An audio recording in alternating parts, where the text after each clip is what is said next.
Mr. Omar, if we could ask you the same question there as well, what sort of mutual benefits could we see from the partnership between Egypt and the EU, given the summit and a number of memorandums of understanding that they had signed during the Brussels summit?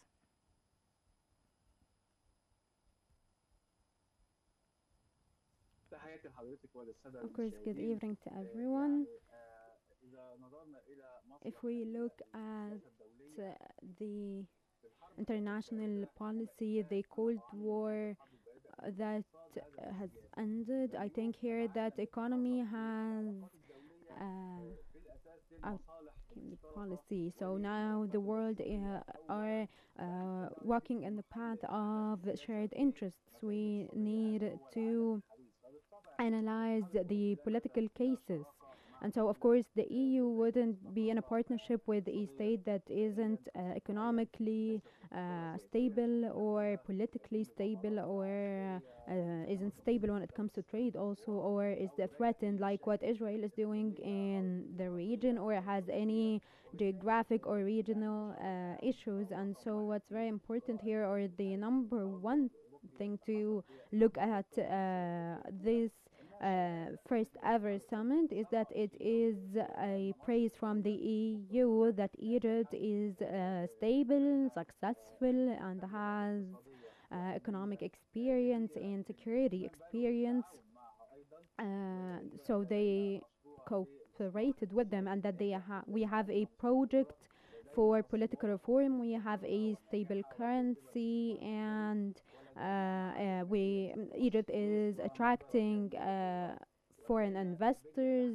We have a great infrastructure with what happened during the era of President El Sisi. We have uh, lots of successes here, and so the first thing to look at about this summit here is a declaration of success that Egypt is walking towards the path of success, and that any consequences.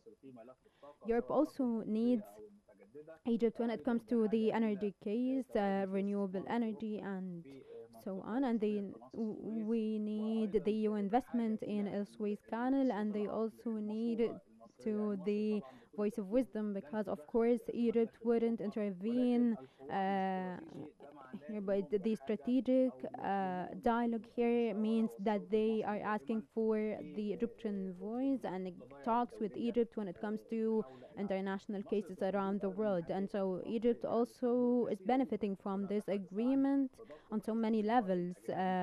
We will have investment, foreign or the European investment, imports and exports with special standards when it comes to the EU Egypt agreement. Egypt also needs Europe's opinion or voice on so many cases, like the Palestinian cause, for example.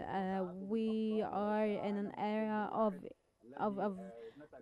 you know, and not uh, and not what was happening in when the Cold War ended in 1990. And so the relationships need to be good with all these countries. When we talk about the USA, Britain, or EU, Russia, and China also, and especially in the EU, we're talking about France and Germany, especially. And so Egypt being in such an agreement with the EO shows that they think of Egypt as a very successful country, and Europe is playing its role when it comes to politics again, especially with President Donald Trump not really being here. And we also saw the EU's role stands, like when they were here in the Sharm el-Sheikh peace agreement, and we saw the recognition of a Palestinian statehood in